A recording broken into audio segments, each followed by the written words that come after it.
Morning, गासैनिसिमबो good morning. So नोंथांमोना लाइभआव जइन जानो हागोन दा दङ जों लाइभ सेसनावहाय दा साउन्डआ थांदों थाङाखै कमेन्ट्सखौ नोंथांमोना खालामग्रोनो हागोन अके चेक खालामनो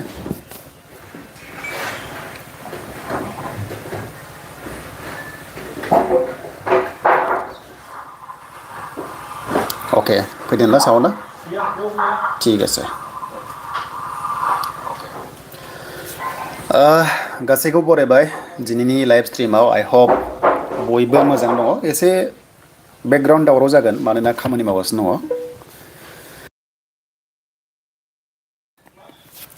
अके 80 जन फैबायानो ना 1 मिनिट जायाखै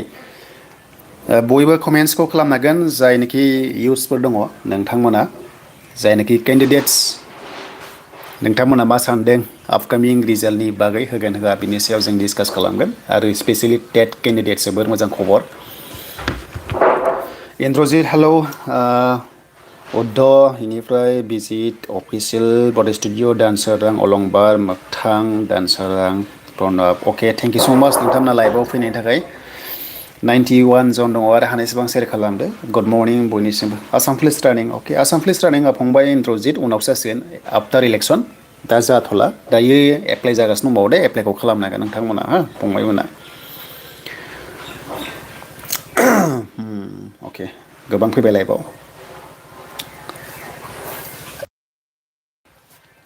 लाइक खालामदो नोंथांमोना लाइक खालामाखै मादो लाइभ नायगासिनो दङ लाइक खालामना होदो लाइभखौ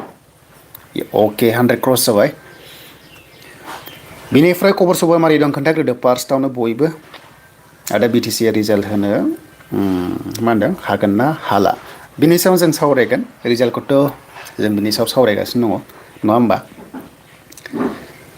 गोबांथार कमेन्ट्स फैदों मा होनदों दैलास्रिया BtCनि साख्रिखौ जों बोरै मोनबावनो ब्रादार आच्छा नेनानै दं नायनि मा राहा लानाय जायो कृष्ण बर' होनदों कृष्णा बर' एक्सुवेलि कृष्ण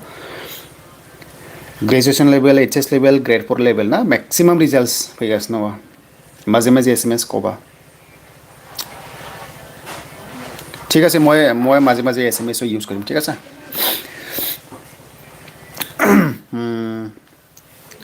अके तो टेटनि थाखाय गुड निउज टेटआ जाहैबाय কোনোবা যদি টেট দিছিলে টেটৰ কাৰণে গুড নিউজ আছে भेरिफिकेशन टाइम आपको चान्स दिसे एक्चुअली दैट मीन्स कि रिजल्ट आहि जाबो बिसोर टाइम नलब सबसे फार्स्ट जों टेटखौ सावरायनोसै ना टेट LP कैटेगरिसनिया 984 पोस्टा दङ सो बिनि लास्ट डकुमेन्ट्स भेरिफिकेशना will be held on 18 February ना सो 18 फेब्रुवारी 10 AM आवहाय जागोन बड'लेण्ड एडमिनिस्ट्रेटिभ स्टाफ कलेज बावहाय जासिगोन बिनि लास्ट दिनैबो जागोन दिनै लास्टमोन दाखालि सिटेटनि थाखाय पेन्डिं थानाया स' दिनै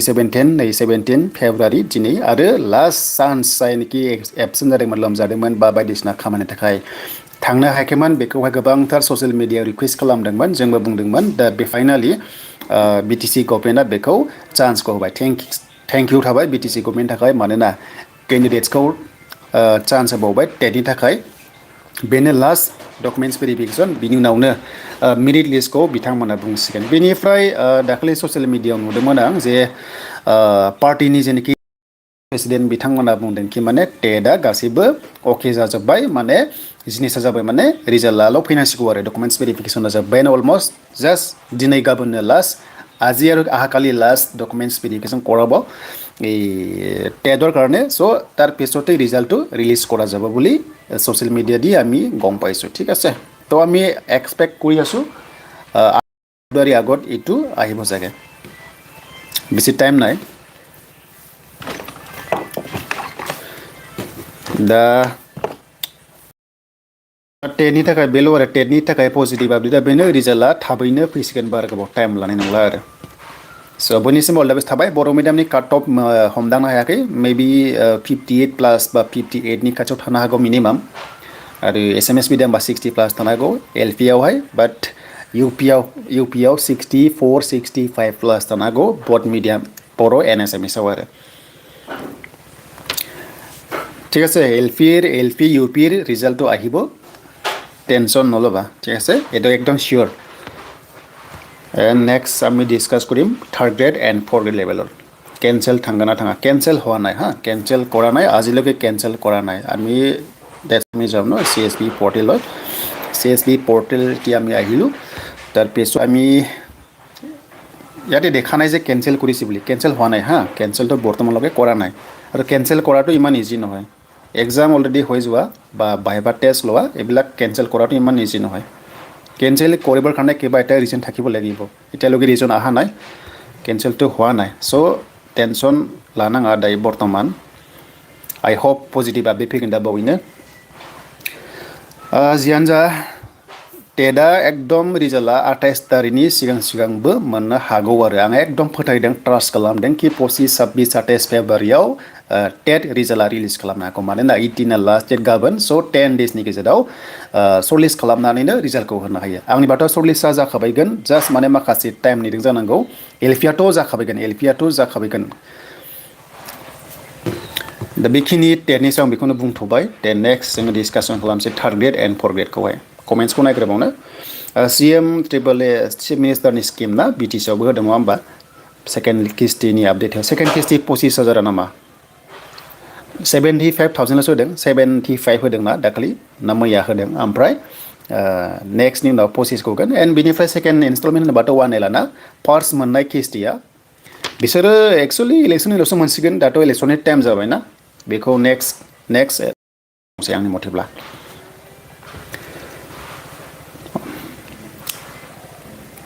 कमेन्ट्सखौ नायग्रोनो जेरैखि जाया नाजानांगोन आচ্ছা আপনার ভিডিঅ' কিন্তু বড়ো বুজি নাপাওঁ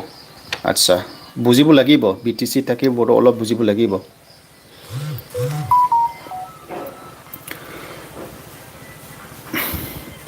दा जों नेक्स्ट रायलायगोन बेनो जाबाय जोंहा थार्ड ग्रेड आरो फर्थ ग्रेडनि सायाव मेक्सिमाम इउथ्सआथ' लुगैदोंना रिजाल्टखौ बिराद नेगासिनो दं नङा होमबा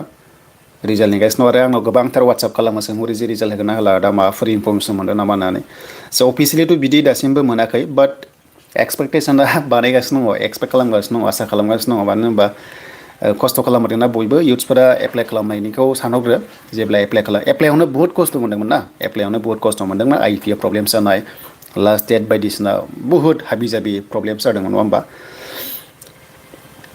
दा बेखौ नायोब्ला केन्सेलनि खोथाखौथ' नों आङा रायज्लायनाय खोनादों आङो बाहेरायाव खोनायो बहुतता बाराव खोनायो आरो मेक्सिमाम जेनाखि एग्जामजों खुनु रिलेटेड गैया एग्जाम होआ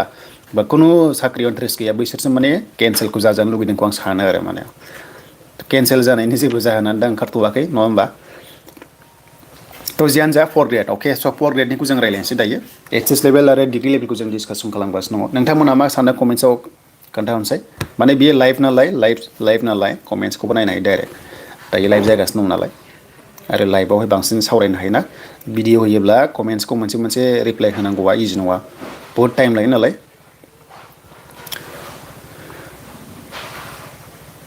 अके ग्रेड 3 नि रिजाल्ट माला होगोन BTC ना गोबां सोंदों ग्रेड 3 ग्रेड 4 डिग्री SSC जुदि आसाम पुलिसनि थाखाय नोंसोर आं एक्सट्रा भिडिअ खालामबोनाय फंबायमोन बावसो सोंथ'ला आङो दे नोंसोरो उनावहाय फंबायमोना स्पेसियेल SSC नि थाखाय मोनगोन स्लट बुकिंआ जासिगोन बारा गोबाव गैला एग्जाम जासिगोन SSC जुदिया MTSआ जोबखाबाय नङा होमबा स्लट बुकिंआ प्रणब सरगयारि एडिआरि आरो DMनि नेसनेल लिस्ट फैनाय चान्सआ दङ 28 तारिखनि सिगां चान्स दङ आरबानि न'खौहाय मिथिया दे माने टाउन कमिटिया मा खालामगोन बेखौहाय उनाव खोन्थागोन दे फैलाव नार्सारि हा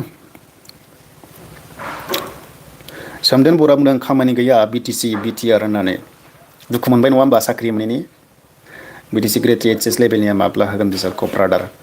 कड अफ कन्डाक्ट जासिगोन रिजाल्टखौ होनो हासिगोन बहा होनो हासिगोन आচ্ছা ঠিক আছে जों ग्रेड 4 खौ ना थ' ग्रेड 4 नि रिजाल्टआ अनलि माने जास्ट ग्रेड 4 खौथ' होबा हाथारो सरकारा सिङाव माबाफोर टेक्निकेलि प्रब्लेम्स जादों जानांगौ जायनि जाहोनाव दासिमबो रिजाल्टखौ गहोनो हायाखै नाथाय आं सानदों रिजाल्टआ आं माने बुंदोंना 15 तारिखनिफ्राय 28 नि गेजेराव टाइम दङ बेखिनियाव होयोबा 4 ग्रेडखौ 100% रिजाल्टखौ होनो हायो जुदि सरकारा गोसो दङब्ला जुदि गोसो गैयाब्ला रिजाल्टखौ होआलासिनो थागोन आरो जुदि रिजाल्टखौ होयोब्ला इउथ्सनि थाखाय जोबोर हेल्पफुल जागोन 4 ग्रेडआव मानोना 468 पस्ट दङ 468आव 468 जन साख्रि मोनोबा 468 नि लाइफआ सेटेल जागोन आरो बे ओरैबायदि मोजां जागोन जोंनि BTC ओनसोलनि थाखाय मानो होनोबा जों BTC नि थागिबिना BTC आ साख्रि होयोब्ला मोजां आरो साख्रिनि सेलारिखौहाय आसाम सरकारासो होयो BTC आ होआ रेगुलार साख्रियाव फाइनान्स डिपार्टमेन्टआसो होयो BTC ना स' बेखायनो मा एस ए होनांगौ ना दा बेखायनो जों रिकुवेस्ट खालामदों जाहाथे BTC सरकारा ग्रेड 4 साख्रिखौ रिजाल्टखौ होग्रोयो टेटनि उनाव आरो टेटआथ' टेट मोनखासिगोन नालाय टेटआथ' CSB जों लिंक गैया दा CSB आबो दासिमबो नैबावहाय केन्सेलेसननि नटिसखौ होआखै मानोना केन्सेल खालामनायाबो इसेबां गोरलै बाथ्रा नङा माखासे बिदिनो केन्सेल जाजानो लुगैदों माखासेया जाजानो लुगैयाखै मेक्सिमाम केन्सेलखौ जाजानो लुगैयाखै आरो जायनाखि केन्सेल जाजानो लुगैदों आइ हप बिथांमोना किजानि एग्जामबो होआखै जानांगौ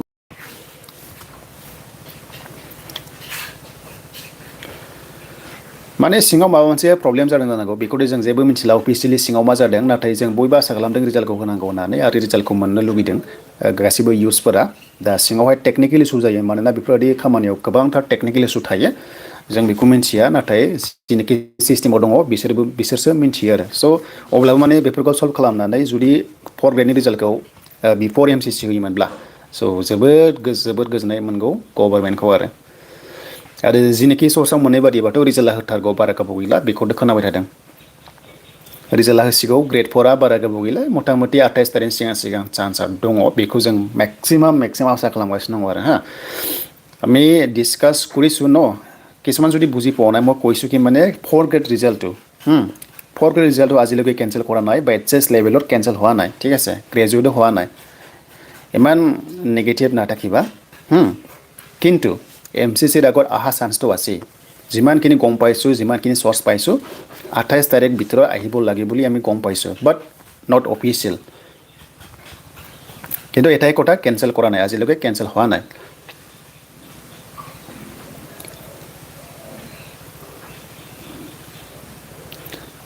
कमेन्ट्स फैदों बर्डआवसो मोनगोन सरकारखौ आदसा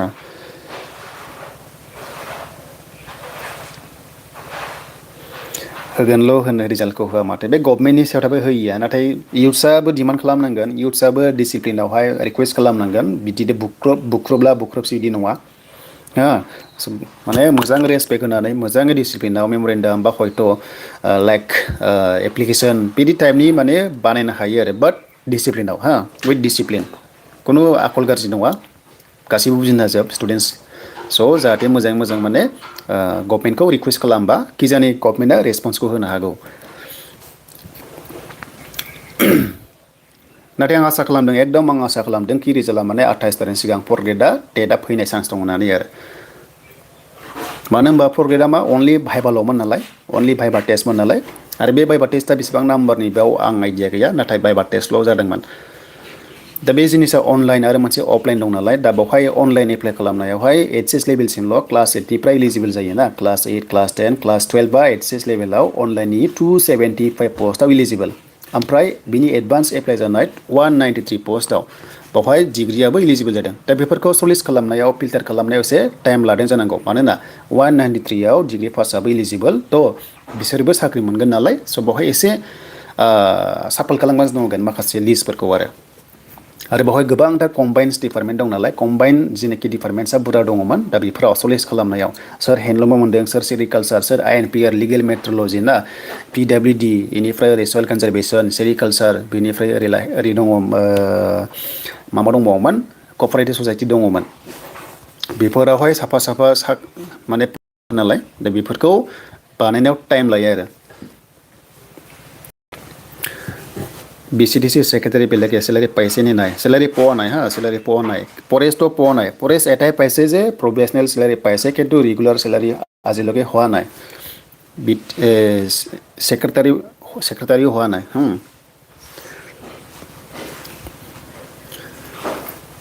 আৰু আমি শুনা মতে 13 তাৰিখ মাৰ্চত BCDC সেক্ৰেটাৰীৰ কাৰণে হিয়াৰিং আছে বুলি আমি গম পাইছোঁ বাট মই দেখা নাই অফিচিয়েলি ডেটটো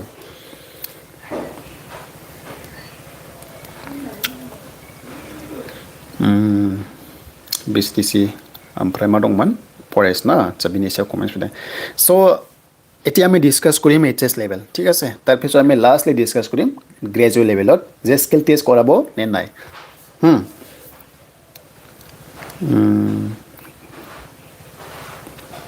okay HS level HS level post আমাৰ কিমান আছিল টেকনিকেল এণ্ড নন টেকনিকেল দুটা ভাগ আছিলে ন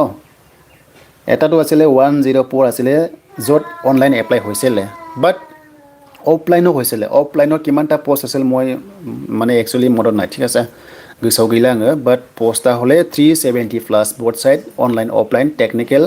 नन टेक्निकल दङगोन 370 प्लास पोस्टआ दङगोन एचएस लेभेलाव तो बाहाय स्टाफ नार्स होनोबा 90 ता नामा दंमोन स्टाफ नार्सआव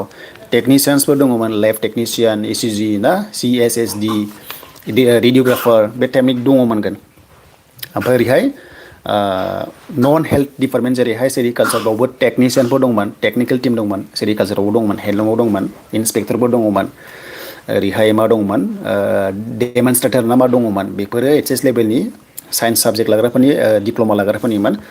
स' बेफोर रिजाल्ट आरो लोगोसे नन टेक्निकेलाव स' नन टेक्निकेलाव लाइक एग्रिकालचार एक्सटेनसन एसिस्टेन्ट थायो एसए सेक्सन एसिस्टेन्ट थायो इरिगेसनाव देन बेनिफ्राय फिल्ड एसिस्टेन्ट थायो सयल कनजारभेसनाव आरो बेनिफ्राय एग्रिकालचारावबो फिल्ड एसिस्टेन्ट थायो फिल्ड वार्कार थायो बे लाइन डिपार्टमेन्ट्सखौ टाइमा लादों बाव ओंखायनो थांनाय बाराव सरकारा होलांनो हायासै रिजाल्टखौ दा बेखौनो बिटिसि दानि गोदान सरकारा रिजाल्टखौ दिहुननायाव एसे टाइम लादों जानांगौ दा अब्लाबो एक्सपेक्ट खालामदों एग्जामनि रिजाल्टआ फैनो हागौ बाट नट फाइनाल रिजाल्टआ जुन जुलाइ आगस्टहालागै थांनो हागौ बिटिसिआव जुदि सोरबाफोर उइदाउट एपइन्टमेन्ट माबा खारि मोनोब्ला धरना होनांगौ Without recruitment, without appointment, without interview appointment मोना legalआव थांनांगोन नङा होमबा एग्जाम जानांगोन पोस्ट ओंखारनांगोन आरो जायनाखि without interview, without post, without interview, without official notification साख्रि लादोंबा लाजिनांगौ बिराद बाथ्रा मानो होनबा मिथिखाजोबो नालाय एग्जाम माला जानाय इन्टारभिउ माब्ला जानाय अबे नटिफिकेसन फैनायाव साख्रि मोनखो बेफोरो जुदि उइदाउट इन्टारभिउ सोरबाफोर साख्रि मोनदोंबा जोंनि भारत हादराव ओरैबायदि लाजिथावना माने मिथिखाजोबो नालाय दानि जुगाव अनलाइन जुगाव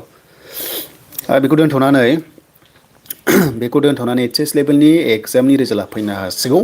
28 तारिखनि सिगां फैबा फैबायसै जुदि 28 तारिख एमसिसिनि सिगां माने एमसिसिआ माला जागोन डेट फिक्स जायाखै जुदि 28 तारिखफ्राव नाङोबा बिनि सिगां फैबायसै जुदि फैयाबा हले बहुत लेट जासिगोन जुन जुलाइहालागै थांगोन आरो जुदि एमसिसिनि सिगां रिजाल्ट गवाबा ग्रेड 4 ग्रेड 3 बहुत लेट जागोन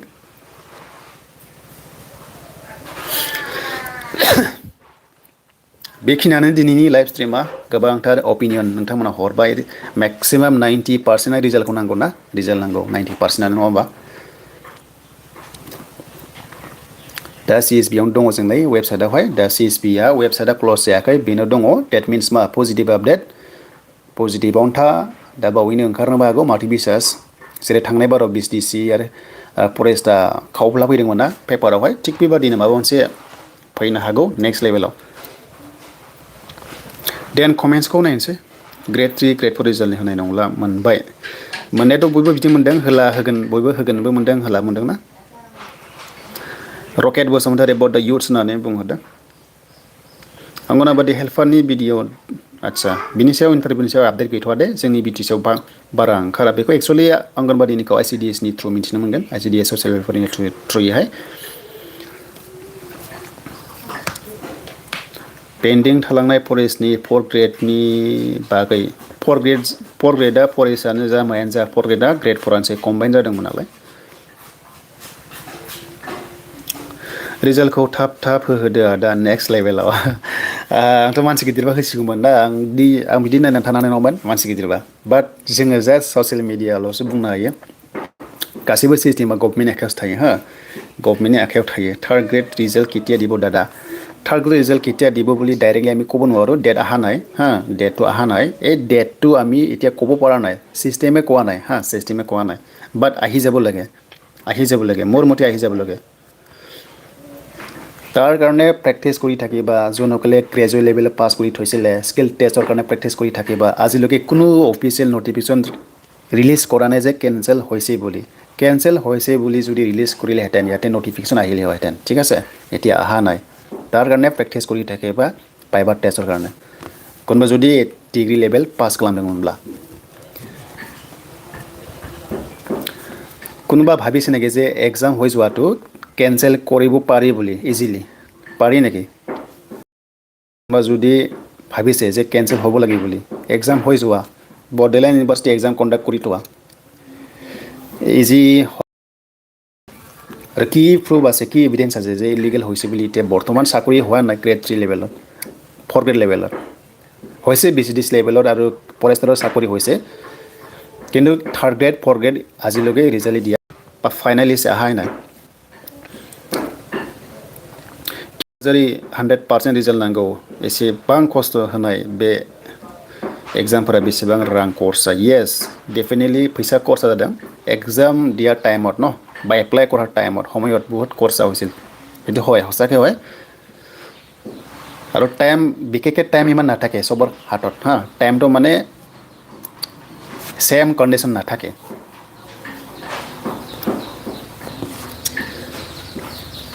बेनो दिनैनि दसे लाइभ स्ट्रीमा बसुमतारी 1 2 3 बुंदों सरकारनि मा होनदों BTC सरकारनि साख्रि UPPL बाबो BPF बाबो बेनो आच्छा अपिनियना मोजां नोंनाबो TET result update TET result फैसिगोन बारा गोबाव गैला TET result is coming soon date fix हुआ নাই डेट फिक्स হলে নিজে কব কোনবা আহি হাই লেভেলৰ মানুহ আহি কব এদিনা কৈছিল সোশ্যাল মিডিয়া দিন কৈছিল কি মানে সব ৰেডি আছে বুলি MCC ৰ আগত হৈ যাব বুলি কৈছে তো আহিব লাগে একচুয়ালি আহিব চাগে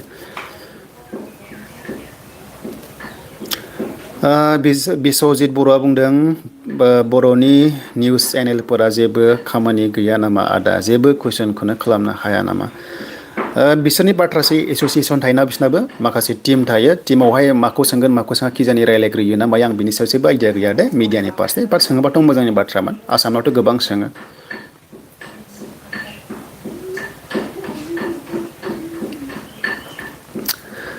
डाबल मानि क्या बोला नों मिथिमारोना ओरैनो होयो माथो दाबो रिजाल्ट होआ गेस खालामदो नायदो माबायदि थांनाय बाराव BCDC खौ हराव फैगोन होनना बुंदोंमोन ना मोनायाव गदोंमोन ना सर्सनि मथेब्ला गमारदोंमोन फरेस्टआबो गदोंमोन मोनायाव हरनि 1टायाव दाबो आंनि मोनथिनायावहाय आंनि सर्सआवहाय 28 तारिख सिगां रिजाल्टआ फैनाय चान्सआ दङ दा बेसेबां जायो जाया बे उननि बाथ्रासै हा डाबल मानि 1 2 3 नोंथाङा सोंदोंमोन ना बे आं बेखौ डाइरेक्टलि बुंनो हाला बाट फैयोब्ला बहुत गोजोनथाव BTCनि जब इन्टारभिउ होनो लाब गैयालै आदा होनना बुंनो सासे सरजन गयारिया मानो होनांगोन ना পরাগ দাস কি ক'লে ইমান দিন লাগে ৰিজাল্ট দিবলৈ সিস্টেমে কৈছে মই কি কম ন আমি একো কৰিব নোৱাৰো সিস্টেমে তেনেকৈ লৈছে টাইমটো Orson Hawk when LPUP release will be published it will be published on very quickly just wait আহিব টেনশন নলবা টেটো আহি যাব টেটৰ কোনো লেনদেন নাই CSP লগত টেট হল এক্সট্ৰা এডুকেশ্যন ডিপাৰ্টমেন্টৰ হয়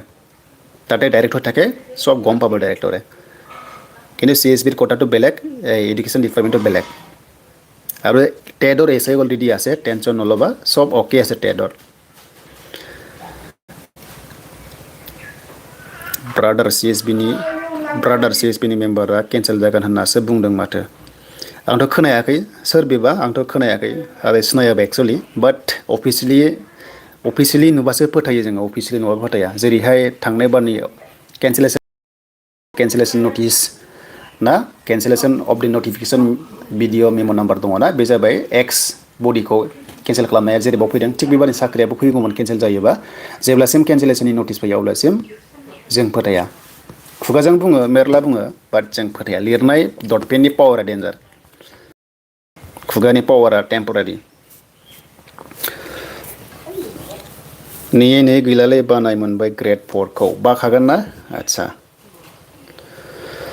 किं नार्जारि निउज लाइभ होग्राफोराबो मा रावबो BTCनि सोमोन्दै हाग्रामानो कुइसन खालाम हाया बेखौथ' आं मिथिला ब्रादार थ' बिथांमोना मानो सोंनो हाया मानो सोङा बे बिथांनि बाथ्रासै बाट एक्चुअली आंबोथ' न'आवसो थायो नालाय बिदि पार्टिजों खुनु लिंक गैया बट पार्टी थार्ड पार्टी बिदिजों लिंक गैया एसे कन्टेन्ट क्रिएटर गेजेरनि मानसि बाट अपिनियनखौ होनो हायो जाय मिस्टेक मावो बाट बिदि डाइरेक्टलि कन्टेक्टआव दंबाथ' आं सोंनो हागौमोन अबियासलि BTC बा BTR सिस्टेम एकदम ल एकदम करेक्ट কৈছে ন I agree टेक्नोलॉजी एडभान्स जानांगोन टेक्नोलॉजी एडभान्स दा गैथ'आ नालाय जोंहा लासैनो जानांगोन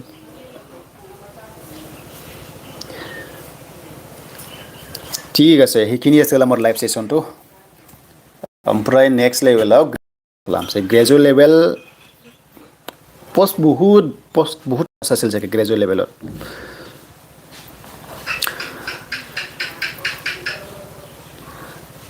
পাৰ্চেন্টেজ শ কৰা এলপি ইউপি মেৰিট লিষ্ট লাগে